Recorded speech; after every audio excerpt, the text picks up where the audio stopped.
maybe I'll just call in so you guys can at least hear me.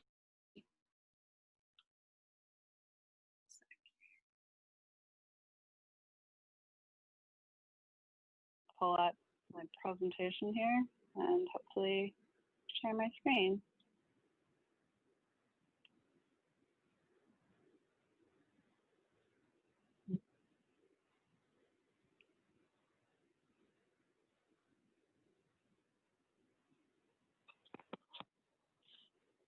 Sharing is just spinning wheel of death.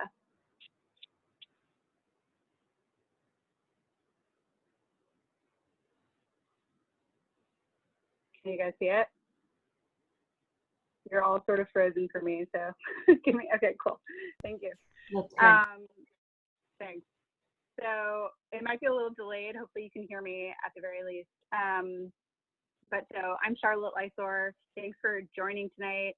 I figure since it's a small group, I'll be kind of brief and then we can chat, just because I think it's more helpful probably to get answers to the questions you have, or talk some things out that you're thinking about for your own careers.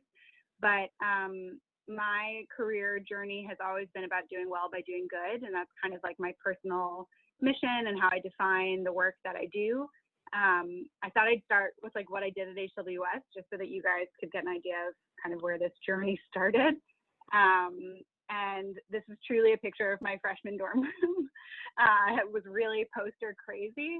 I don't know why. I think it's because I went to boarding school for high school and just really like had racked up. Also, my brother had gone to boarding school in college before me. I think I just like collected an insane amount of posters. So I had to dig into the archives to find this. But when I was in college, I actually came into college thinking I was going to be an English major. I had really loved creative writing and poetry. I loved the idea that, people can express themselves in so many different ways through the written word. And that was really what my intentions were coming to HWS. And then I got put into a sociology 100 course with a professor who I don't think is there anymore, unfortunately, but Professor Spates, who's I think well known on campus potentially still. And I actually tried to drop the class before I even took the class. Someone had told me, oh, he's really challenging. It's not going to be great as a freshman to take this class. It's like a 9 a.m. class, 3 days a week, all the way on the other side of campus. All of the kind of horror stories that you hear as a freshman about like challenging professors. So I tried to drop it, and I don't know if this is still the case, but the registrar's office was basically like, you have to take at least one class and then you can drop the class. So I was like, fine, I'll just go to that first class. So sure enough, I went to the first class, and it really like changed my entire trajectory of college. It also changed, I think, probably my entire trajectory of my career. It was like just a mind-blowing way of looking at the world and society, which led me down this path of studying sociology, which then I started to kind of meld into the urban spaces of sociology, some architecture courses, some economics courses about cities, and found my way into urban studies and ended up kind of double majoring in these two things. Just to show you how kind of like unclear I was about what I wanted to do, I also minored in studio art, with a real passion for printmaking. That was my favorite part of studio art at HWS. But yeah, I think, I've always been really interested in why some people in society have a lot and some people in society don't, and what were the systems at play that allowed for that kind of inequality that just seemed to exist all around me. I'm from New York City. I'm in Manhattan right now. I was born here. And I think I've always just been able to really get a really, kind of front row seat, whether it be on the subway or just kind of like walking down the street, to a lot of variability in terms of how people live life and the opportunities that people have. And so that's kind of what let me down here. So one thing I want to point out here is also that I was a tech fellow, which I also don't think is still a thing, but basically for my work study, for my, for my financial aid, I had a job in the library working kind of in the tech part of the library, like printing, Adobe, all that stuff. And it's where I first kind of started thinking about computers and technology, and you'll see how that kind of, I think, plays into the rest of my journey moving forward. So the next thing is Harlem Village Academy. So in my junior year, I went abroad to Copenhagen in the spring. It was amazing. A lot of great urban studies work was done there. And I came home and I had no idea what I was going to do for the summer. And my mom read me the riot act and was like, everyone gets an internship their junior year. What are you thinking? You're not going to have a career if you don't do something over the summer. So I like literally went onto Craigslist and started like looking at, New York City job postings that I could do, and every summer previously I'd been a hostess at a restaurant, but my mom was like really pushing that I needed something more career oriented. So I came across this new chartering network that was called Harlem Village Academies. And they, had just graduated their first ever class of high school students. All the students were first generation, and they were looking for, SAT tutors and some other kind of tutors. I didn't do well in the SATs. I don't know why I thought that this was a job that I could do. I applied for the job, and they said, we don't really think this is for you, but like maybe we have something else for you. And they gave me an opportunity to be their operations intern, which was really great. It meant that I got to understand how all the 3 schools, 2 middle schools and 1 high school worked together. I got some really great mentorship. A lot of it was just like me running around and grabbing coffees and, catering and creating agendas for meetings. It wasn't that glamorous, but it was a really great insight into just sort of what the education innovation world in New York City looked like. And while I was there, everyone I worked with, who was kind of like leading this organization, not everyone, but I guess the large majority were Teach for America alumni. And they were like, oh, this is a long time ago before TFA was, I guess this was kind of like the prime time of TFA, but it was still pretty small. And so I didn't know anyone who had done it personally, but they had all done it, and they said, you should really think about doing this because you didn't study education and you're interested in this. And the only way you'll ever get to do, ed policy or anything in the education world is by kind of getting a boots on the ground experience first. So I was like, okay, maybe I really need to think about this TFA thing. And ultimately, I decided to apply first round in my senior year of HWS. So in August, I had applied to do Teach for America. And by November of my senior year, I found out that I got in. This is a picture of me during like the TFA training that you do. We were in Philadelphia.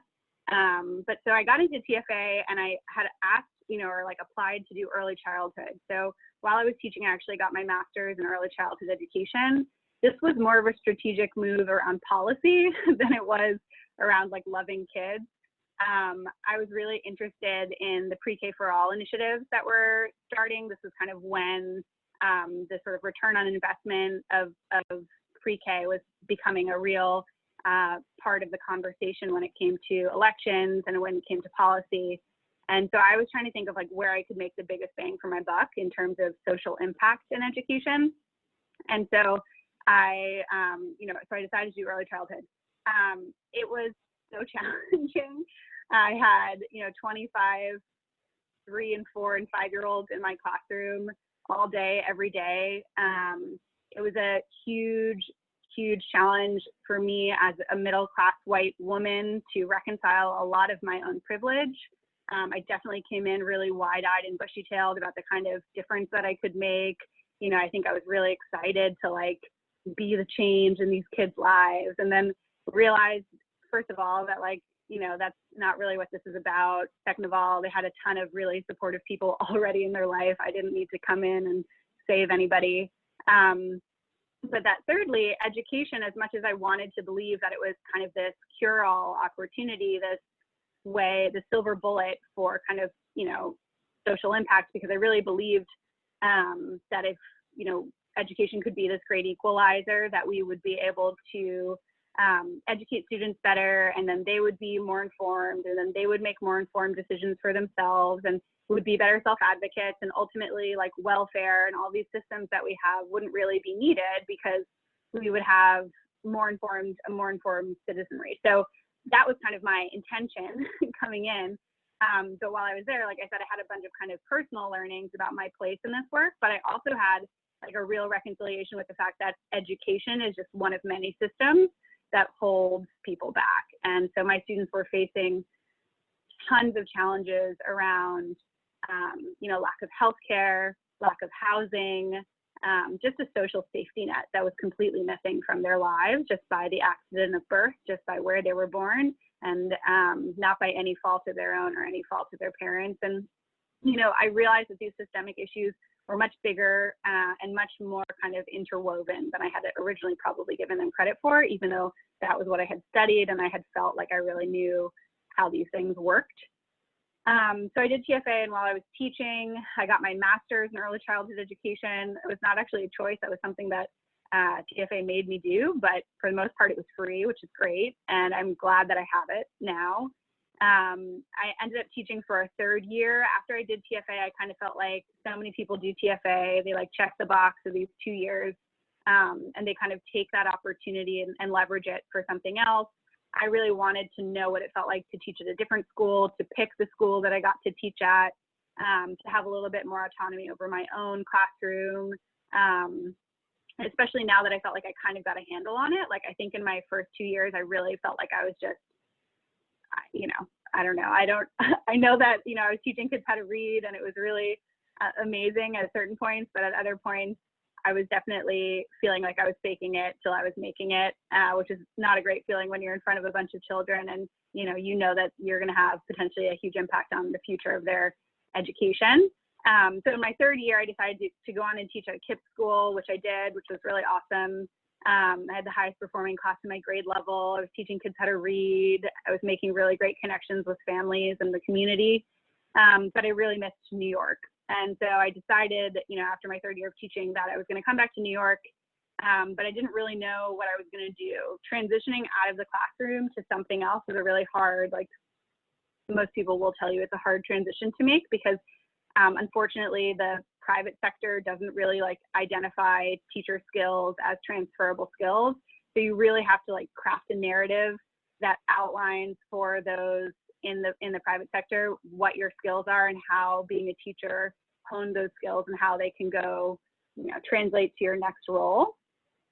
And so with that, I landed in an ed tech opportunity.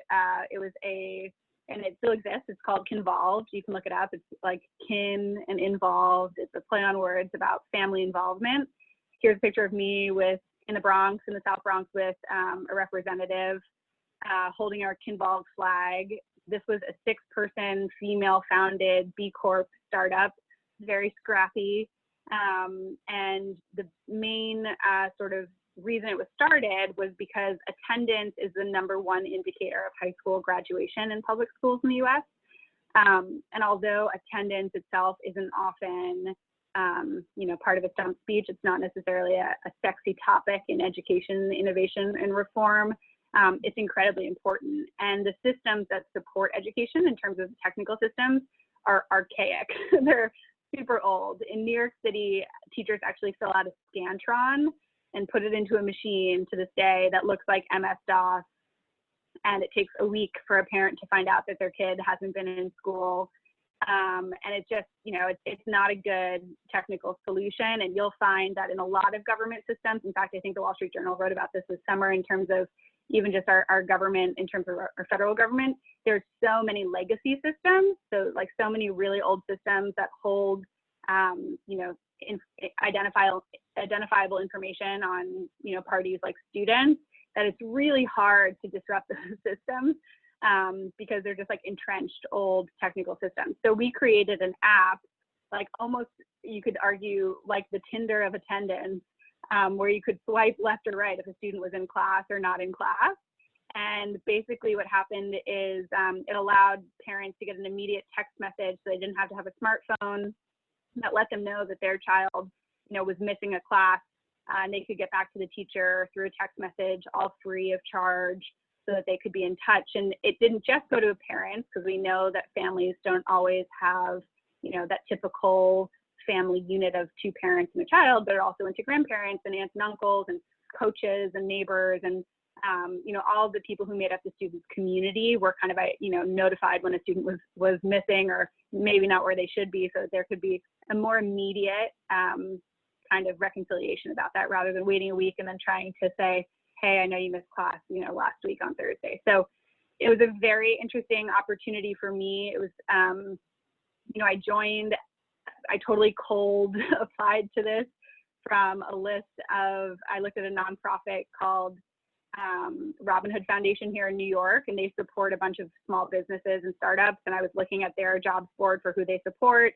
And this opportunity that was kind of like a community, manager, I think it was called, or something, came up, which was basically like a liaison to the schools that these, this technology was working with. And I was like, well, I've just been in the school. This is a great opportunity for me to leverage kind of my school knowledge and also learn about, entrepreneurship and business.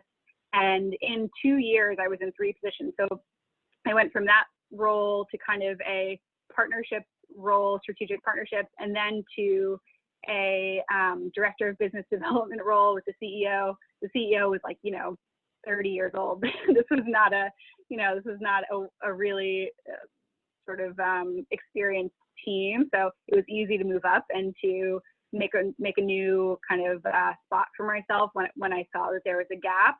But also because I had the opportunity to speak with teachers and administrators, and because I had had the experience of being in schools, I really knew our user. And so I was really able to speak to the pain points that they, were finding with our product, and really speak to the way they were using our product. And I really understood the user, which is a huge part of a technical product build anyway. About a year into it, I was, giving all this product feedback to our team, our developers, and I realized that I had no idea how to speak the language of the developers who were making this product. I could tell them, in the words of a teacher, why something was frustrating, but I didn't really know what I was asking for when it came to the product development. And so I asked if they would sponsor me to take, a 3-month course at Flatiron School, which is kind of like a General Assembly or one of those boot camps that you guys might know about. And they said, okay, we'll sponsor you to do this. So after work 3 days a week, I went to Flatiron School and I learned to code. And that ended up being something that I'm really happy that I advocated for myself for, because I knew I wasn't, it was a startup. I wasn't going to get a raise. They weren't keeping me on for the salary. I had actually taken a pay cut from teaching to come to this role. So I was trying to find ways to get other benefit and value out of this. And knowing that they, cared a lot about my development and my growth, I found a way to advocate for, for the opportunity to learn to code. And that was really great. It was really much easier for me to work with our developer team, our programmers, after I kind of just understood the language. I definitely realized coding is not for me. But I also realized that, I needed to be able to speak the language in order to make it more efficient in terms of the product feedback that I was giving. And it ended up being probably one of the defining factors for me getting my next role, which is kind of where I am now. So here I am with 2 P-Tech graduates. But I now work at IBM in corporate social responsibility. IBM has a portfolio of education initiatives, and then they have health initiatives and environmental initiatives. We have, corporate engagement and corporate giving, which is sort of like employee engagement and all these other aspects. But the real kind of crown jewel, as it was described to me during my interview process over 4 years ago, is P-Tech. And what P-Tech is a public education reform model that was started in 2011 in Crown Heights in Brooklyn.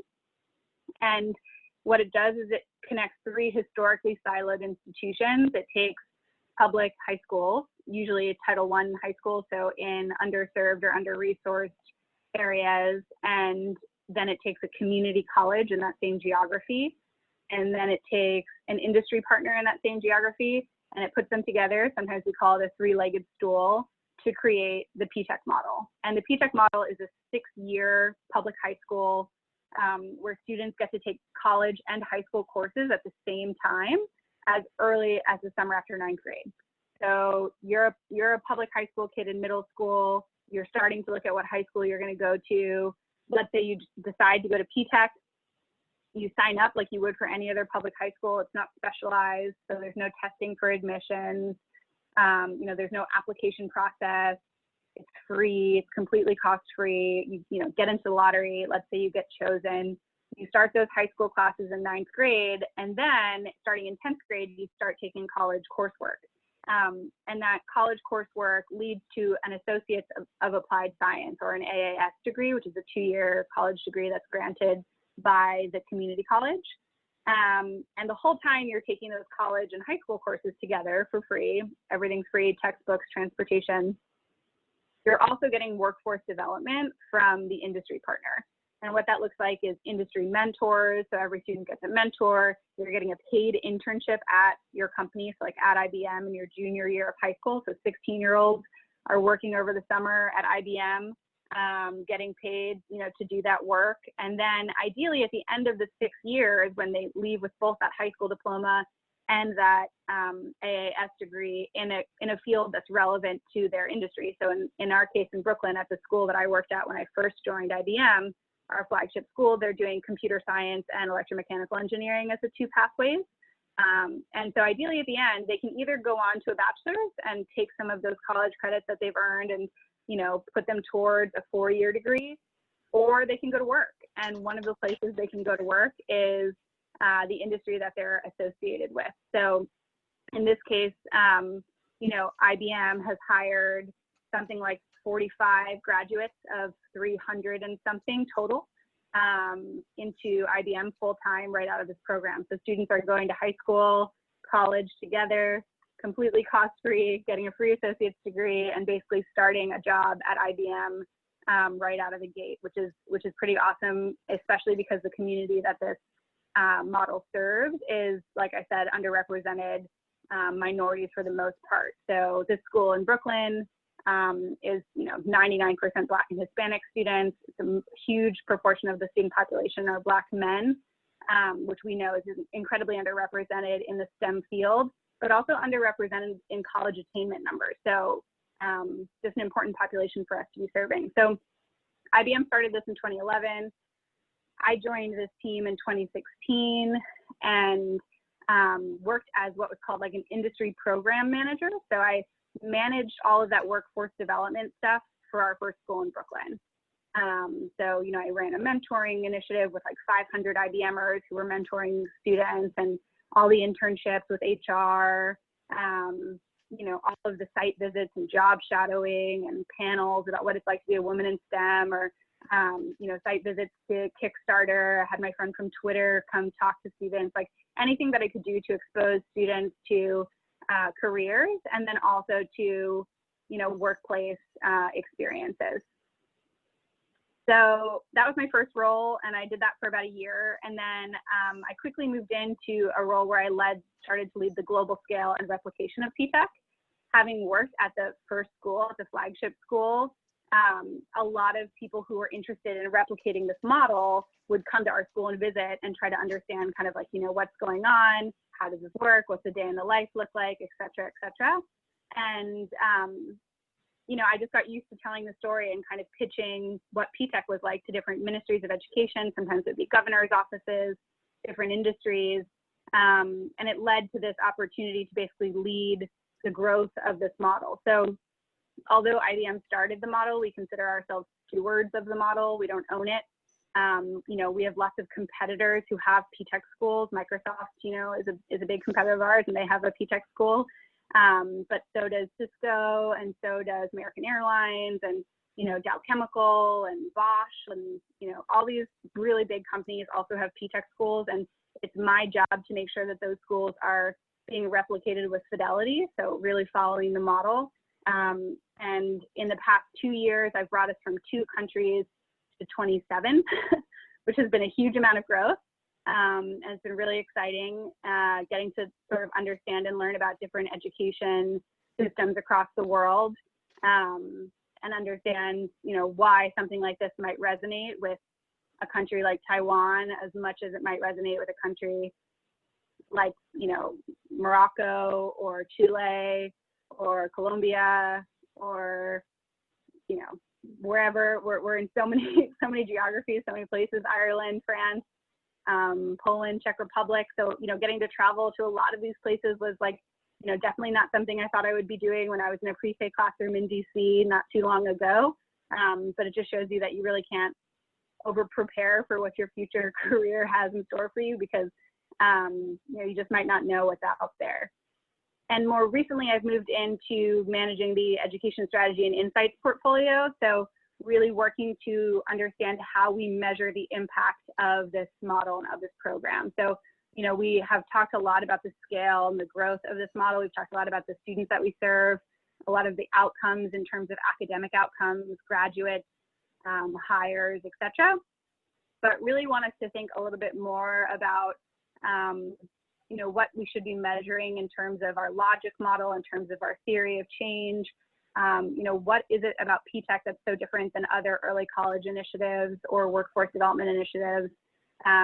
You know, and how should we really be holding ourselves accountable for our goals as a program? And so I've hired a data analyst, and we're working through a lot of that now, which is really interesting and fun, and feeds into our environmental social governance priorities, and also the sustainable development goals from the UN. So getting to work on some larger frameworks. And yeah, it's been a really great experience. And then the last thing that I'll say is that while I've been doing this, I just recently started, you know, a newsletter that I'm calling Doing Well by Doing Good. That's on all things CSR.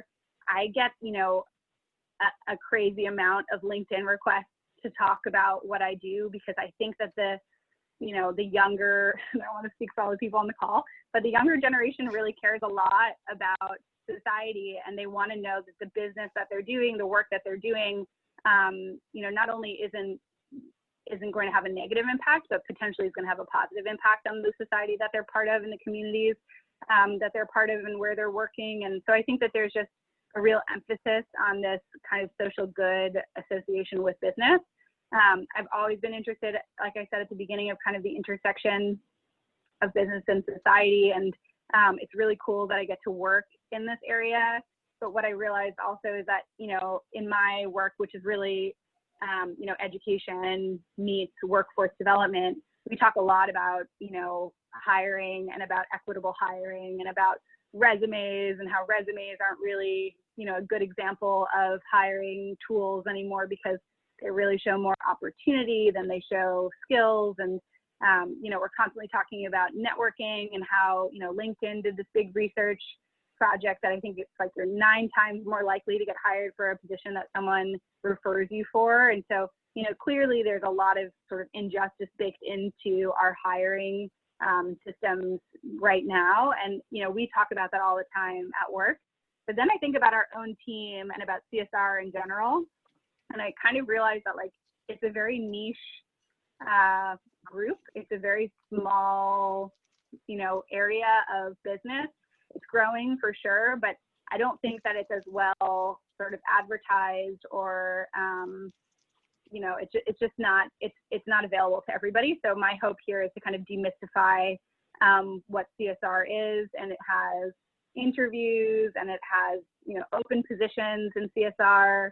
And, you know, anyone on this call can sign up for it. And the next one is going out on Friday, but that's kind of been my own personal addition to the work that I'm doing. And I think it's just, the reason I included it in here is because I think part of our careers now more than ever are also kind of like you as a person, and like, who are you and what's your brand and what do you represent? And I think that, you know, in this kind of weird gig economy that we're in, which, like, who knows is going to last or not, but, you know, there's a lot of, you know, personal brand questions and kind of personal brand and personal narrative that people need to feel confident in speaking to and identifying and defining.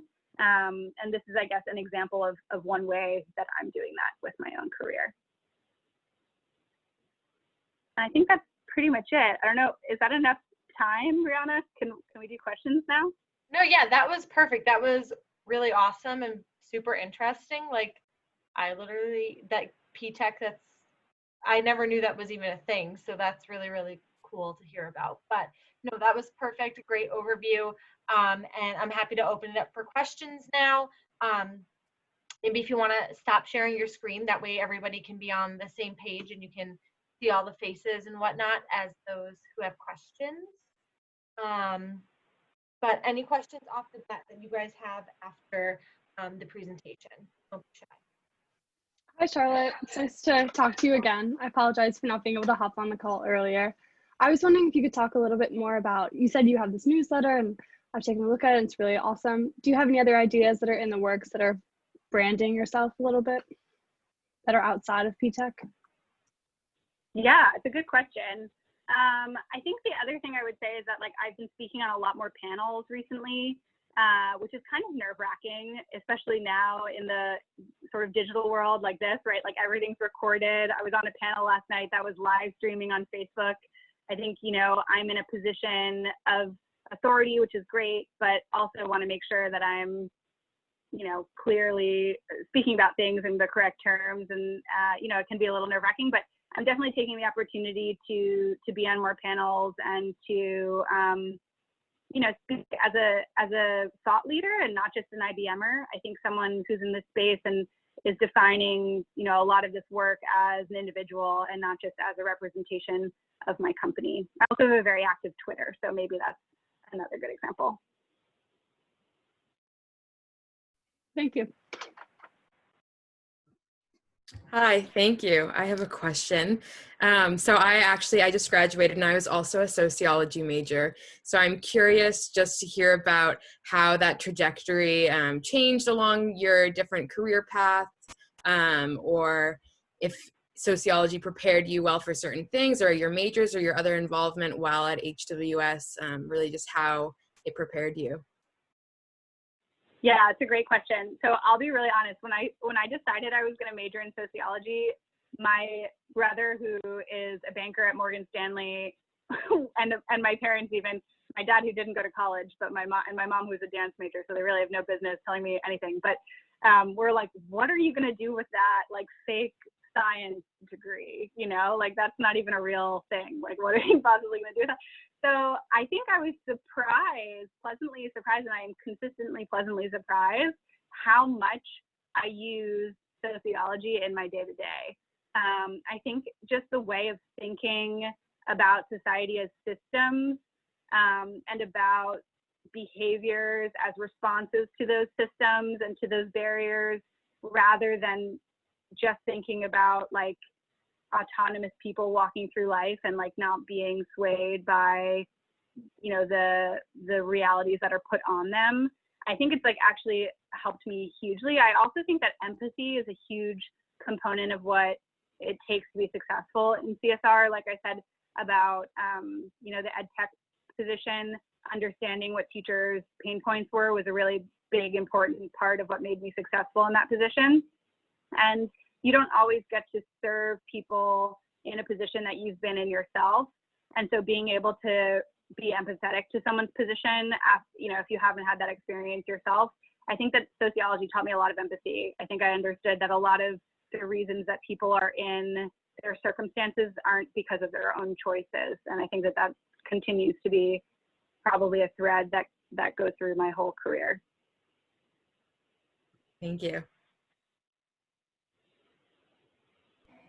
Hi, Charlotte. I'm Allie. I work in the career services office with Bree, and I'm actually kind of on the for-profit side of things, and I work with students who, you know, some generally say, I want to work in business, or some students, you know, might be in like the teacher TEP program, but then they're like, yeah, I'm having this kind of identity crisis where I want to get into business. And I think your story is so uniquely perfect for so many people to hear, because you bring up the points of like needing to be kind of in the thick of it to understand it, and then to make the changes necessary because you can speak the language to everybody involved. And I think that's so important. So thank you for your story and for sharing it.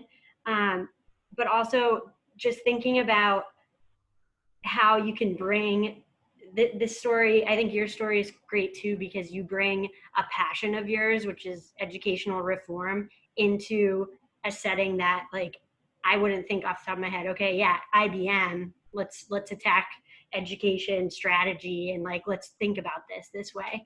Do you have like words of encouragement, support, like how can we get more students to kind of think outside the box about where they're applying for opportunities, especially right now, and and like bringing your passion into the workplace and advocating for your passion a little bit, because I'm sure you do it every day at work. Like you do it every day at work. But that was a long one. Yeah. No. I want to get all of it. So I hope that I do, and ask again if I don't answer all of it. But yeah, I mean, I think, so I would say you're totally right that I've gotten to do what I'm passionate about. And I think that people, like, there's been a billion articles in Harvard Business Review in the last year about like purpose in business, and about how people need to find their purpose and purposeful leadership. And, it's kind of a buzzword. And I think it's kind of overdone in a certain kind of way, because like a lot of work is just work. But at the end of the day, there is a bigger purpose that I'm after. And I think that does drive me through the more boring work that exists around everyone's job.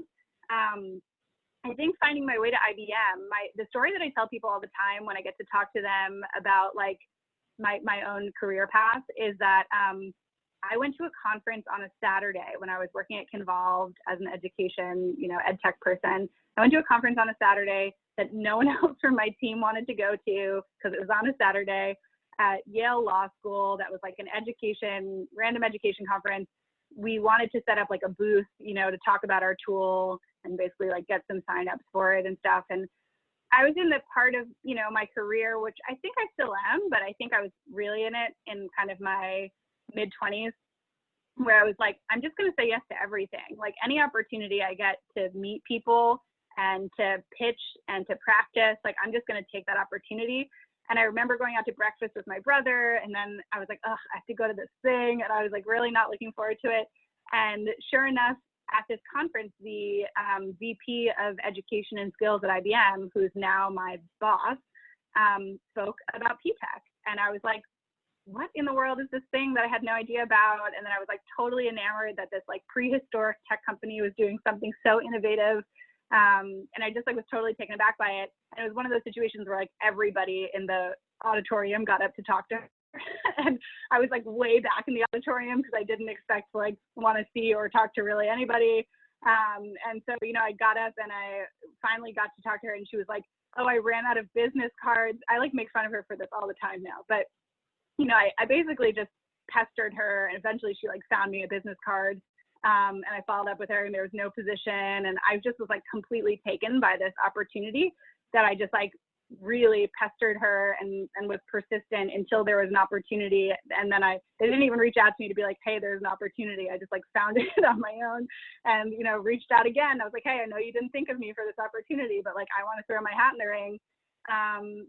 And that's how I landed at IBM. So I really think that like, yes, you can plan, but more than planning, it's about like getting out there and talking to people and like going to events and taking the time to be where things happen. Like you need to be where things are happening, or else you're not gonna, get the opportunity. And I think that's hard because of COVID now, but I would even say like all these virtual events that are happening, there's a lot of networking built into them.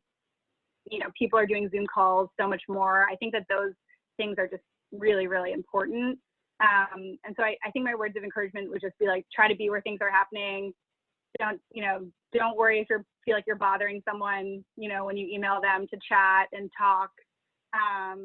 Reach out to everybody who you think is interesting and just like, take your shot at talking to those people and getting it in. Because I think that like that one person who lets you in, who says, sure, like I'll listen to you, or I'll talk to you, or I'll take your resume, like could make all the difference.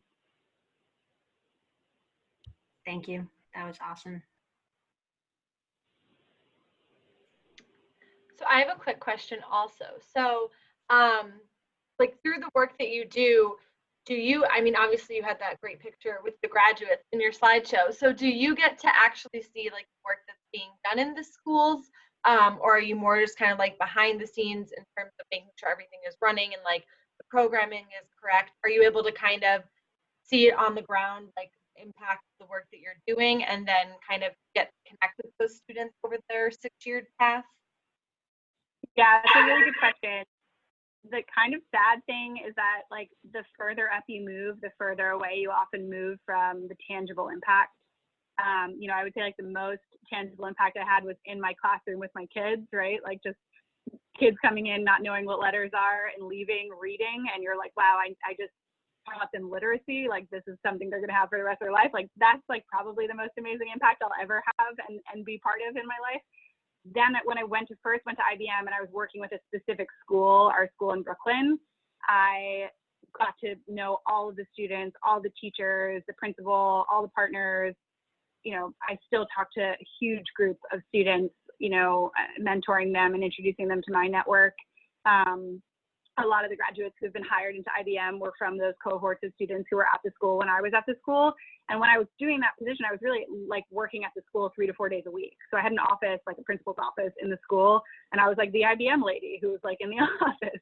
And anything that had to do with what IBM was doing, people would like stop by my office and chat with me about internships or about something with their mentor, about looking over their resume or, whatever. I was that go-to person. So those students I keep in really close contact with in the, past 3+ years of not being on a campus and being in more of a leadership role and then more and more of a leadership role. Yeah, I've definitely missed out on a lot of those kind of on the ground touch points. I think that the good thing is that I keep in touch with a lot of the teachers and a lot of the administrators and the students who I've been close with. I continue to mentor, and I think the only other thing there that's great is that I'm still considered someone anyone could reach out to, I think. So there's new students who come in who might not have been there while I was there, know enough about me that they know that they could always reach out to me if they needed something. And, I think that that's really nice. But yeah, there's definitely a thing that's like the bigger, it's kind of a hard thing to reconcile. So it's like the larger impact you make, the bigger the scale of the impact that you're making, the less likely it is that you kind of get that like immediate tangible reward of really seeing it happen. But I see the numbers and I think that that's rewarding too.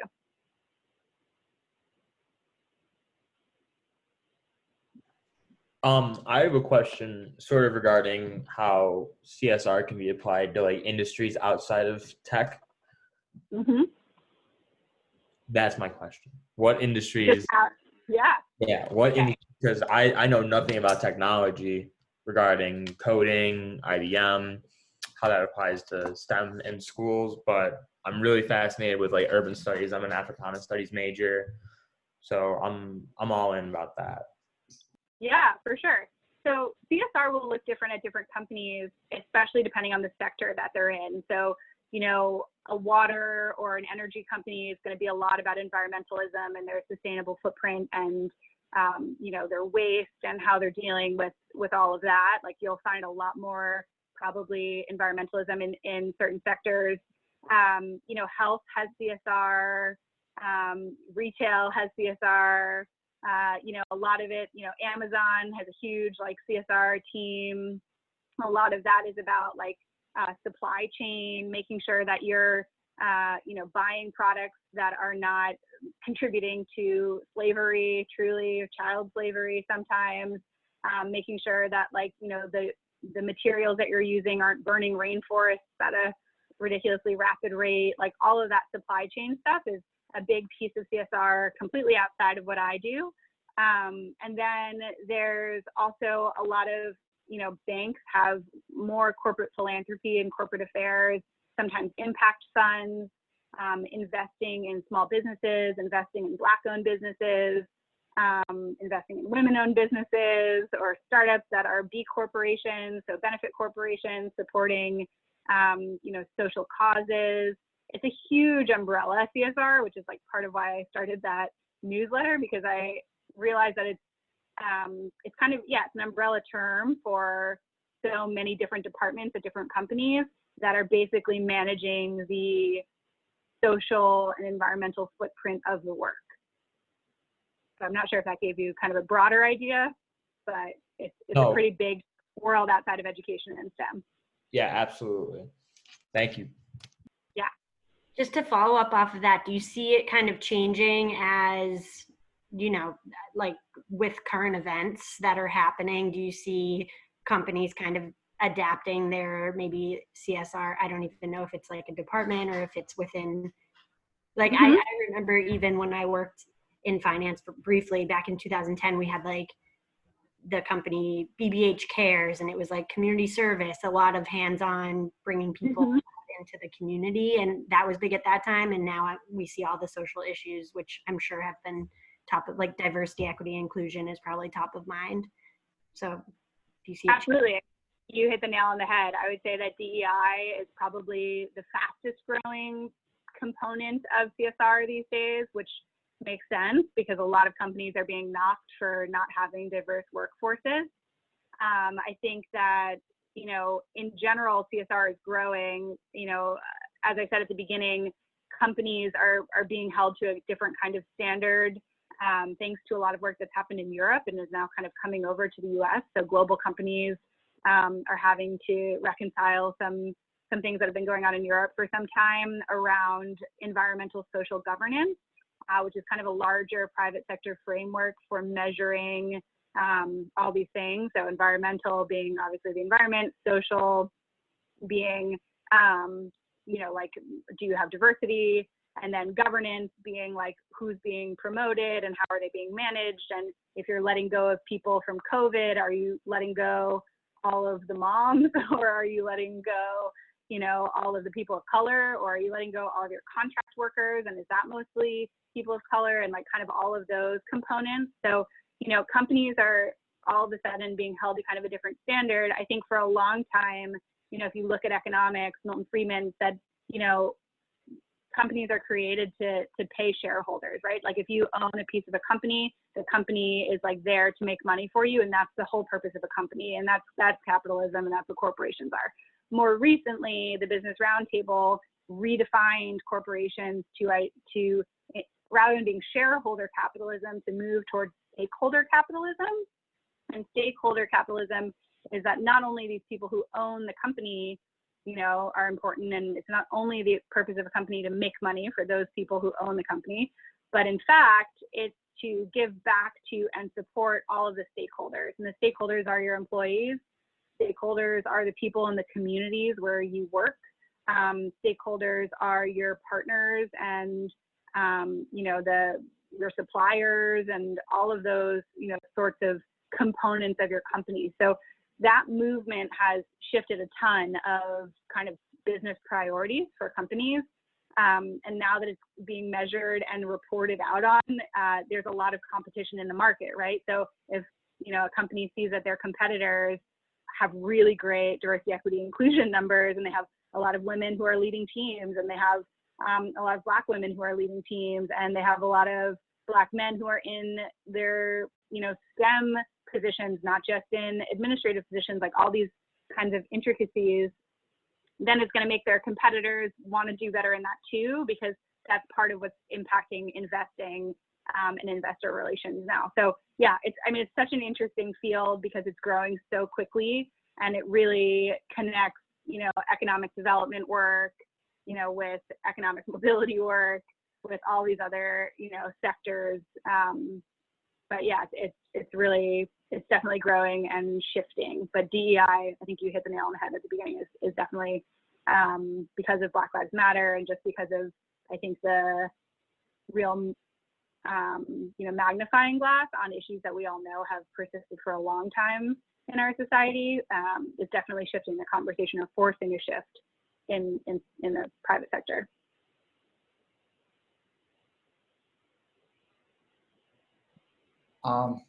Thank you, Charlotte, for coming and sharing your story.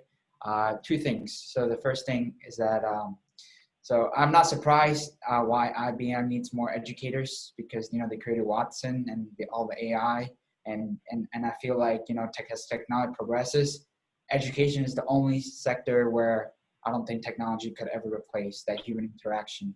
And I can tell you some IBM members don't know what human connection and, you know, having conversation looks like. But, you know, it's changing, and I like that. So my question is to you, what do you see yourself in 5 or 10 years? Do you see yourself growing in the company? And my second question is like corporate social responsibility under HR? Okay, I'll answer your second question first, so it's easier. CSR at IBM falls under communication. At one point, so when I joined my team, which is now called Corporate Social Responsibility, it was actually called Corporate Citizenship and Corporate Affairs. then it became corporate citizenship, and then it became corporate social responsibility. When I first joined, we were under comms and marketing, which was one division. Since then, comms and marketing have split into two divisions, and we've stayed under comms. Before that, we were under HR. So it definitely is like, you know, a kind of a little bit of a moving goalpost, and then also just is a good example of why it's really hard to find a job in CSR, because it's called so many different things at so many different companies. But we are under communications right now.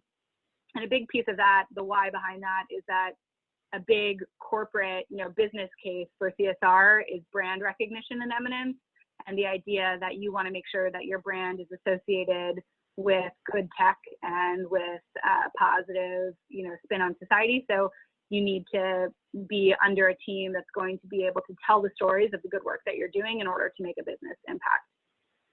Where do I see myself in 5 years? It's a very good question. Yeah, I think I could either like go deep into IBM and continue kind of like whittling out new, you know, challenges for myself. I think that I'll probably, you know, P-Tech is really, like I said, the crown jewel of our portfolio. But I'm kind of already like the subject matter expert in P-Tech, so I think maybe I'd move into a broader role, looking across our education and skills portfolio if I had aspirations.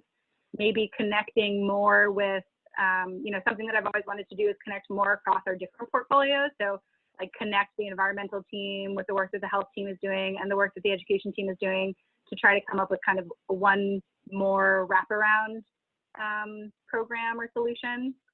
And then I think if I was to leave IBM, which is like always a possibility, I think I would just want to make sure that I go to a new challenge. I'm definitely a lifelong learner. And I would want to work for a team and a culture that really cares about the work and isn't just doing CSR as a marketing objective. You know, I think that that's the big thing for me. But I definitely see myself staying in the sector and hopefully, you know, continuing to grow as a leader and a thought leader in this work. It's a hard question, good one. Thank you so much, appreciate it. Cool. Any other questions as we kind of wrap up tonight's session? Charlotte, if students have questions following tonight, are they able to reach out to you? Can I share your email address? Is that all right? Yeah, absolutely. Perfect, perfect. And those of you, definitely subscribe to the newsletter. It's awesome. It's a really great way to kind of get a hold on what this industry is about, and, you know, to keep in touch with Charlotte as well as you guys journey on to possibly exploring careers in this field as well. So if you guys want to follow up with her, just let me know. I'll be happy to share her information. But thank you, Charlotte, so much for your time. I know I learned a lot tonight. So thank you so much for sharing with us. And yeah, we appreciate your time. Awesome. Thank you guys for being here. Thank you. Good night. Yeah, thank you. Thank you so much. Good night.